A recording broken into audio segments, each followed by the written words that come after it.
নমস্কাৰ প্ৰিয় শ্ৰোতাসকল, অসমীয়া মাহৰ ৰাশিফল চেনেলটোলৈ আপোনালোকক স্বাগতম জনাইছোঁ। আজি আমি এই ভিডিঅ'টিত সিংহ ৰাশি আৰু কন্যা ৰাশিৰ জাতক জাতিকাসকলৰ ছেপ্টেম্বৰ মাহটি কেনেদৰে পাৰ হ'ব তাৰ বিষয়ে আলোচনা কৰিবলৈ ওলাইছোঁ।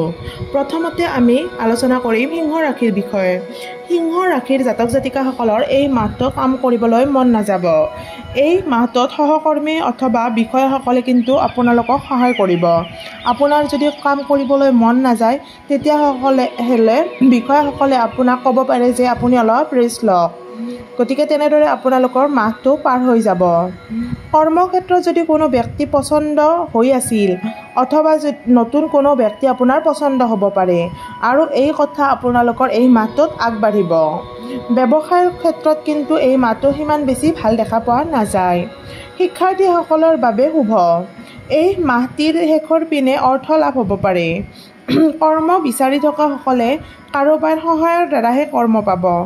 বিনিয়োগকাৰীসকলৰ বাবে শুভ আৰু যদি আপোনালোকে আগতে বিনিয়োগ কৰি থৈ দিছে তাৰ ভালেখিনি লাভালাভ পাব।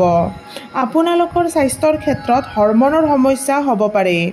সেই গতিকে আপোনালোকে অত্যাধিক চিন্তা নকৰিব, কাৰণ চিন্তাৰ ফলত হৰমনৰ ওপৰত বহুত প্ৰকোপ পৰে। সেয়েহে আপোনালোকে যিমান পাৰে টোপনি আহিবলৈ চেষ্টা কৰিব সময়মতে। জীৱনসংগীসকলৰ মাজত অভিমান বাঢ়িব আৰু আপোনাৰ জীৱনসংগীয়ে আপোনালৈ যিমানেই নকৰক কিয় তেওঁ যদি কাৰোবাক অলপো প্ৰয়োজন দেখুৱায় বা ইম্পৰ্টেঞ্চ দিয়ে তেতিয়া আপোনালোকে অলপ জ্বলিব। প্ৰেমিক প্ৰেমিকাৰ ক্ষেত্ৰত সত্যতা ওলাই পৰিব আৰু আপোনালোকেতো নিশ্চয় জানে আপোনালোকৰ প্ৰেমিক অথবা প্ৰেমিকা কেনেকুৱা, তাৰ প্ৰতিফলস্বৰূপ আপোনালোকে এই মাহটোত দেখা পাব।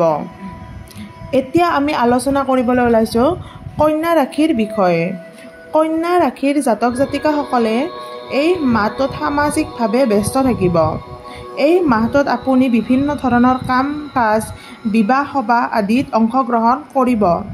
লগতে এই মাহটোত আপোনালোকৰ লগ সংগও বাঢ়িব। আপোনালোকৰ কোনোবা নতুন ব্যক্তিৰ লগত বন্ধুত্ব হ'ব পাৰে। চাকৰিৰ ক্ষেত্ৰত শুভ দেখিবলৈ পোৱা গৈছে। এই মাহটো কিন্তু মই চাৰিওফালৰ পৰাই কন্যা ৰাশিৰ ভাল দেখিবলৈ পাইছোঁ। ব্যৱসায়ীসকলৰ এই মাহটোত অত্যাধিক শুভ দেখিবলৈ পোৱা গৈছে। নতুন কাম আপোনালোকে যদি বহুদিনৰ পৰা আৰম্ভ কৰিম বুলি ভাবি আছে, এই মাহটোত আৰম্ভৰ বাবে উত্তম সময়। টকা পইচাৰ আয় বৃদ্ধি হ'ব। শিক্ষাৰ্থীসকলে এই মাহটো শুভ। শিক্ষাৰ্থীসকলে পঢ়াৰ লগতে বহুত এনজয় কৰিব পাৰিব।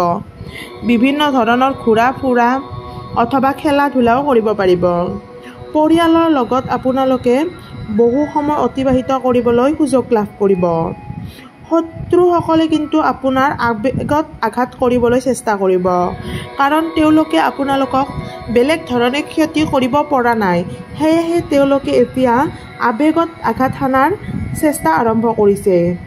গতিকে আপোনালোকে আৱেগক অলপ নিয়ন্ত্ৰণ কৰিব আৰু শত্ৰুৰ পৰা বাচি থাকিবলৈ চেষ্টা কৰিব। প্ৰেমৰ ক্ষেত্ৰত আপোনালোকে বেছি আশা নকৰিব, কাৰণ আপোনালোকক প্ৰেমিক প্ৰেমিকাসকলে যিমান মৰম দিব, আপোনালোকৰ যদি এক্সপেক্টেশ্যন আশাবিলাক যদি বেছি হয় তেতিয়াহ'লে আপোনালোকে দুখ অনুভৱ কৰিব আৰু সন্তুষ্ট হ'ব নোৱাৰিব। গতিকে তাৰ প্ৰতি অলপ লক্ষ্য ৰাখিব।